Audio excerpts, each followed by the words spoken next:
गिरे हुए थे। वो अचानक एक बड़े से गड्ढे में जाकर गिर जाते हैं।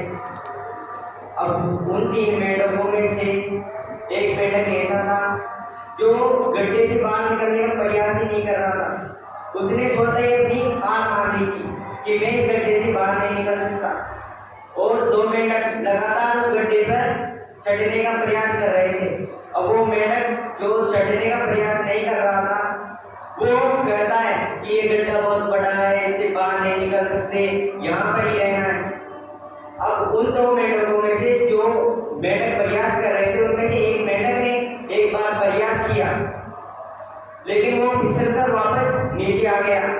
तो उसने भी स्वतः अपनी हार मान ली और वो भी उस मेंढक की तरह ही बोलने लगा कि ये गड्ढा बहुत बड़ा है, इससे बाहर नहीं निकल सकते, यहाँ पर रहना है।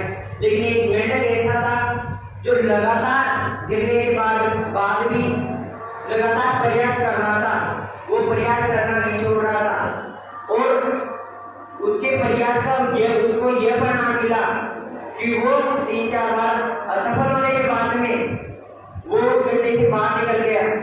और वो मेंढक जो एक बार प्रयास करने के बाद में हार गया और एक मेंढक जिसने कभी प्रयास ही नहीं किया उस गड्ढे से बाहर निकलने के लिए, वो वहां पर रह गए। इस बोध कथा से हमें यह शिक्षा मिलती है कि हमें एक बार जीवन में असफल होने के बाद ये नहीं मानना चाहिए कि हम उस सफलता को नहीं पा सकते।